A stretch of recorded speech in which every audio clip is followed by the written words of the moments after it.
अस्सलाम वालेकुम नाजरीन, मैं सद Abbas Bhatt advocate high court आपकी खिदमत में हाजिर हूँ कुछ सियासी और कानूनी या आइनी गुफ्तगू के साथ। एक तो हम बात करेंगे कि नवाज़ शरीफ की वापसी को लेकर बड़े तबसरे किए जा रहे हैं कि जनाब वो आ सकते हैं नहीं आ सकते, उन्होंने पहले बेशुमार तारीखें दी हैं, उसके बारे में बात करेंगे और अपना तबसरा और कानूनी जो पोजीशन है वो सामने रखने की कोशिश करेंगे। दूसरी हम बात करेंगे कि ऑनरेबल सुप्रीम कोर्ट ने एक केस फिक्स कर लिया है जिसे आपको पता है कि फैज़ाबाद धरने के नाम से जाना जाता है। उसके क्या सियाको सबाक हैं, पहले 2019 के अंदर ये क्या फ़ैसला हुआ था, उसके मुतल्लिक बात करेंगे। अब जो है वो कौन कौन से जो है अफेक्टेड लोग हैं जिन्होंने रिव्यू पिटिशन फ़ाइल की थी, उसके अंदर जो है वो क्या चीज़ें ज़ेरे बहस आ सकती हैं, उस पर बात करेंगे। और तीसरा जो है वो एक ऑडियो लीक के मुतल्लिक ऑर्डर हुआ है जस्टिस बाबर सत्तार साहब ने इस्लामाबाद हाई कोर्ट से किया है, उसके मुतल्लिक बात करेंगे। और चौथा मुख्तसरन लेकिन वो भी बात करेंगे कि राना सनाउल्लाह ने एक बयान दिया है कि जनाब हमने चीफ़ ऑफ आर्मी स्टाफ जो साबका थे बाजवा साहब, उनको जब वोट दिया उनकी एक्सटेंशन के लिए तो हमारी राहें हमवार हुई और हमने फिर पीटीआई की गवर्नमेंट को जो है वो टैकल किया। तो इस पर तबसरा करते हुए लोग ये कहते हैं कि जनाब ये तो फिर इमरान खान की जो कही हुई बात है वो सच साबित हो रही है। ये चारों मौज़ूआत पे बात करते हैं। पहली बात इमरान खान पहली बात जो कि नवाज़ शरीफ साहब से मुतल्लिक है। एक उनके लॉयर हैं बैरिस्टर ज़फ़रुल्लाह खान, उन्होंने गुज़श्ता रोज़ टीवी पे ये इंकशाफ किया कि जनाब वो जो है वो 21 तारीख को आ रहे हैं और इस्लामाबाद लाहौर के अंदर मीनार पाकिस्तान के अंदर एक बड़ा जलसा करेंगे। उसके अंदर वो अपनी पावर शो करेंगे और बताएंगे कि वो कितने ज़्यादा पॉपुलर हैं, कितने ज़्यादा फेमस हैं। और जब उनसे इस्तफसार किया गया कि जनाब ये आप बताएं कि उनके ख़िलाफ़ जो मुकदमात हैं उनको तो पहले जेल जाना चाहिए, क्योंकि सारे लॉयर्स का ये मुत्तफ़िका जो है वो एक ओपिनियन है, एक राय है कि उन्होंने एक होता है कि मुकदमा चल रहा है, उनके ऊपर कई ऐसे मुकदमात थे जो साबित हो चुके थे, वो उनकी सज़ा काट रहे थे। अब सज़ा काटते काटते उन्होंने मेडिकल ग्राउंड ली और उनका जनाब उनको बाहर जाना है, उनके प्लेटलेट्स कम हो रहे, उसके ऊपर कोर्ट ने उनको ज़ाहिर है एक रास्ता दिया और वो चले गए। लेकिन वो उसके बाद आए नहीं, उनको एक एफिडेविट दे के गए, उसके अंदर वो कह के गए कि वो एक मुकर्ररा मुद्दत तक वापस आएंगे, लेकिन वो नहीं आए, लिहाजा उनका स्टेटस एब्सकॉन्डर का है। तो जब बंदा एब्सकॉन्ड कर जाता है तो फिर उसकी बेल जो है उसके जो मंजूरी है उसके चांसेस कम होते हैं। लेकिन बहरहाल यहाँ पर जब हवा चलती है तो उस वक़्त आपको फेवरेबल डिसीजन जो है वो मिलना कोई इतनी बड़ी बात नहीं होती, लेकिन जब आपकी हवा अगेंस्ट होती है तो वो फिर आपको जो है वो 180 मुकदमात का सामना करना पड़ जाता है, जैसे चेयरमैन पीटीआई को करना पड़ रहा है या फिर शेर रशीद को करना पड़ रहा है या परवेज़ इलाही को करना पड़ रहा है। तो ये हमारे मुल्क के अंदर एक रीत है। लेकिन मेरा अपना ज़ाती ओपिनियन ये है कि नवाज़ शरीफ साहब तब तक वापस नहीं आएंगे जब तक उनको कन्फर्मेशन ना हो जाए कि जनाब उनको बेल जो है वो 100% मिलेगी। और उसके अंदर ये भी हो सकता है कि उनके जो घर है उसको सब जेल डिक्लेयर कर दिया जाए, उनको वहीं पे जो है वो माज़रत उनको वहीं पे जो है वो रख लिया जाए। तो ये मुमकिनात में से है, लेकिन बहरहाल उनकी कोई ना कोई सेटलमेंट होगी तब ही वो वापस आएंगे। वो इस पोजीशन में, इस उम्र के हिस्से में नहीं है कि वो आके जेल काटें। वो पाकिस्तान से इतना ज़्यादा प्यार कभी नहीं उनका रहा कि जनाब वो जेल काटें और मामला चलाएँ।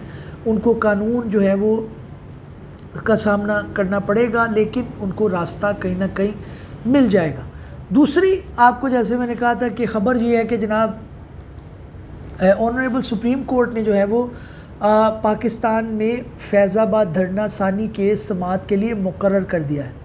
अब ये फैज़ाबाद का वो केस है जो 2019 के अंदर डिसाइड हुआ था, और अब जो है वो जिन्होंने डिसाइड किया था वो भी जस्टिस काजी फ़ाइज़ ईसा थे और पाकिस्तान तहरीक-ए-इंसाफ और मुत्तहिदा कौमी मूवमेंट के ख़िलाफ़ ऑब्ज़र्वेशन आई थी। अब इसके अंदर वो जो अभी है वो 28 सितंबर को उन्होंने फ़िक्स कर लिया है और 3 रुकनी बेंच जो है इसको सुनेगा, जिसके अंदर जस्टिस काजी फ़ाइज़ ईसा साहब हैं, जस्टिस अमीनुद्दीन खान साहब हैं और जस्टिस अतर मिनुल्लाह साहब हैं।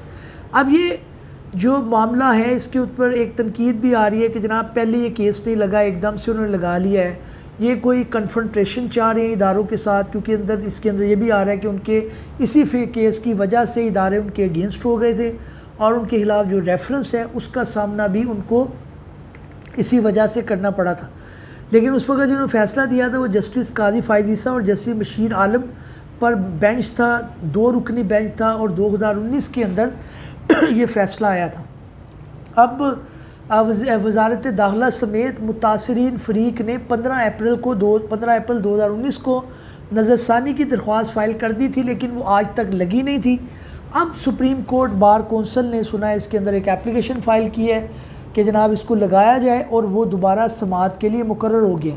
अब सुप्रीम कोर्ट ने 2017 में फैज़ाबाद में PTL के धरने पर आज खुद नोटिस लिया था, 2019 में गालबन जी लिया था, तो उस वक्त PTI की गवर्नमेंट थी। अब ये क्या सराहियाँ की जा रही हैं कि जो काजी फ़ाइज़ ईसा साहब हैं वो बड़े लीगल एक्यूमेंट के और बड़े समझदार बंदे हैं और मुल्क की बेहतरी जिसके अंदर होगी वही वो इंशाल्लाह फ़ैसले करेंगे, क्योंकि अभी तो ज़ाहिर है हमारा मुल्क जो है उस चीज़ का मुतहम्मल नहीं हो सकता।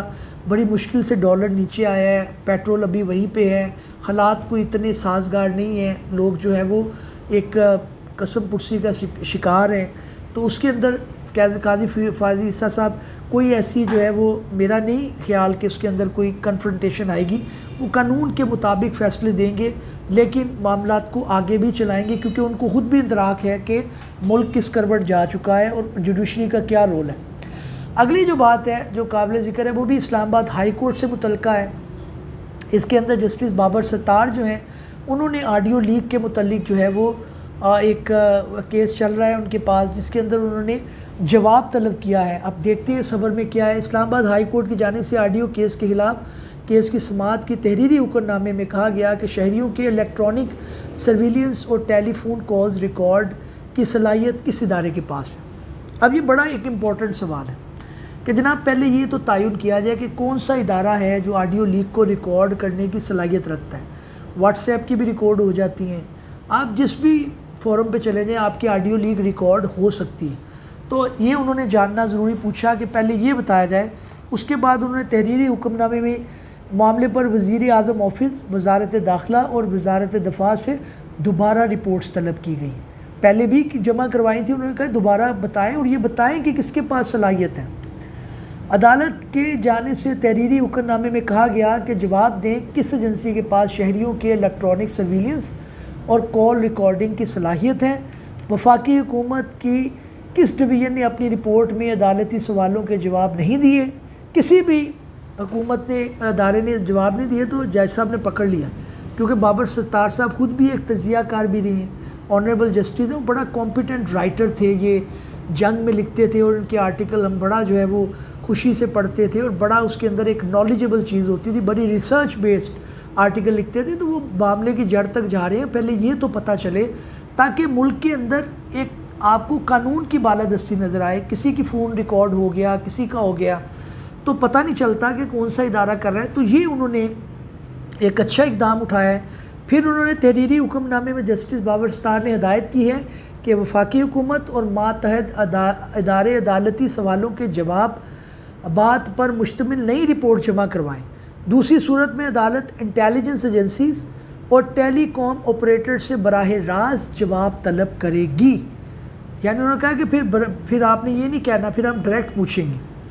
तहरीरी हुक्मनामे में कहा गया कि पाकिस्तान टेली कम्युनिकेशन अथॉरिटी भी अपनी नज़रसानी यानी रिव्यूड जो है वो रिपोर्ट जमा करवाए। PTA बताए कि कानूनी मकासद के लिए फ़ोन कॉल्स रिकॉर्ड का इख्तियार किसके पास है। सवाल फिर वही है कि जनाब ये पता ही नहीं चलता कौन रिकॉर्ड कर रहा है। एक लीक आती है, एक ऑडियो लीक आती है, उसके ऊपर जो है वो तबसरा शुरू हो जाता है, बातें शुरू हो जाती हैं, टॉक शो शुरू हो जाते हैं, लेकिन ये नहीं पता चलता किसने किया, कौन ज़िम्मेदार है, किसकी ज़िम्मेदारी हो। तो बड़ा अच्छी एक जजमेंट आने वाली है जो कि मतवक्को करते हैं पहले रिपोर्ट्स आ जाएँ, क्योंकि ये जो इदारे हैं जिनसे ये कहा गया है जैसे PTCL है, दूसरे हैं, अब देखते हैं कि ये अपनी रिपोर्ट कैसे जमा करवाते हैं। अगली जो बात है जी कि अगला जो ख़बर है जिसके ऊपर मैं बात करना चाहता था वो राना सनाउल्लाह साहब का एक TV शो के अंदर दिया गया इंटरव्यू है और वो पब्लिश भी हुआ है। उसके अंदर उन्होंने लिखा भी गया है, बोला भी गया है, वो देखते हैं। वो कहते हैं पाकिस्तान तहरीक इंसाफ के तर्जुमान ने कहा कि राना सनाउल्लाह का बयान रजीम चेंज साजिश के बारे में चेयरमैन PTI के मौक़िफ़ की तायीद है। अब ये बात जो है ना वो इनडायरेक्टली ठीक कह रहे हैं, क्योंकि आप खुद ही कह रहे हैं कि जनाब हमने जब एक्सटेंशन का कमर जावेद बाजवा साहब को दिया वोट तो उसके अंदर हमें फिर हमारी उनके साथ ताल्लुकात बढ़ गए और ये डिसाइड हुआ कि आप पीटीआई की गवर्नमेंट को आगे करना है, पीछे करना है, तो भाई आप क्या करना चाह रहे हैं? आप इदारे को आगे ही मिलाइन करना चाहते हैं, आगे ही उनको इन्वॉल्व करना चाहते हैं, वो जान छुड़ा रहे हैं, ये पॉलिटिशियन उनको घसीट कर लाते हैं। इमरान खान से भी मेरा यही जो है वो शिकवा है कि जब आपको उन्होंने सपोर्ट किया तो इदारे बहुत अच्छे थे, बड़ा काम कर रहे थे, बड़ा सपोर्ट कर रहे थे, ईमानदार थे, वो चले गए, वो दुनिया के सबसे गंदे इदारे हो गए। और भाई आपको साथ लेकर चलना है और उसके अंदर आपको कन्विंसिंग पावर होनी चाहिए। अब राना सनाउल्लाह साहब का ये बयान जो है ये बहरहाल एक जो है वो कश्मकश में डाल रहा है इदारों को, जो कि उनको नहीं देना चाहिए था। तर्जुमान पीटीआई का ये भी कहना था कि मुंतखब हुकूमत के ख़िलाफ़ साजिश और उसके किरदार कौम के सामने या हो चुके हैं। अवामी मैंडेट पर ढाके की तफसीलात ख़ुद साजिश में मुलव्विस किरदार खोल रहे हैं। पाकिस्तान तहरीक इंसाफ के तर्जुमान का कहना है कि पीडीएम हुकूमत के वज़ीर दिफा कह चुके हैं कि गैर जमहूरी नासिर पीटीए हुकूमत के ख़िलाफ़ साजिश में मसरूफ़ थे। गैर मुल्की मीडिया ने अमेरिका में पाकिस्तानी सफ़ीर की भिजवाए गए हफीज़ा मरासले का मतन छापा। अब ये चीज़ें ज़ाहिर है पीटीआई जो है वो इमरान खान एक फ़ेम कर रहे हैं, लेकिन अपनी जो उनकी परफॉर्मेंस थी उससे उन्होंने फ़ेम इतना हासिल नहीं किया जितने ये लोग जो हैं उनको फ़ेम पे ला रहे हैं और ख़ुद बता रहे हैं। अब आम जो वोटर है, आम जो बंदा है, वो यही सोचता है कि यार इनको नहीं देना, इनकी सपोर्ट नहीं करनी, क्योंकि ये तो इतने जो है वो गिरे हुए हैं, इतनी करप्शन है, इतने एलिमेंट है, जो हमारे पास बेस्ट चॉइस है उसके अंदर इमरान खान ही बेहतर है। और भाई कोई स्टेटमेंट तो वज़ीर दफ़ा रहे हैं आप, वज़ीर इतलात रहे हैं पंजाब, आप एक लॉयर हैं, आप किसी से पूछ ही लें, फिलबदी बोल रहे हैं, ना आपने कभी नोट्स लिए हैं, ना आप कभी पढ़ते हैं, ना आपने कभी लिखा है, आप जो मुंह में आया बोल दिया। उसके अंदर आप अपनी पार्टी को भी तकलीफ़ में डालते हैं, इदारों को भी तकलीफ़ में डालते हैं और कौम भी गुमराह होती है। तो ये पॉलिटिशियन की ज़िम्मेदारी है कि जब वो टॉक शोज़ में बैठे, अपनी तैयारी के साथ बैठे, उसके अंदर किसी भी हसास इदारे को मिलाइन ना करें। पाकिस्तान है तो मामलात आगे हैं। इस उम्मीद के साथ कि हमारी काविश आपको पसंद आई होगी। किसी नई कानूनी, आइनी या फिर सियासी गुफ्तगू के साथ हाज़िर खिदमत होंगे। तब तक के लिए इजाज़त दीजिए। अल्लाह हाफ़िज़।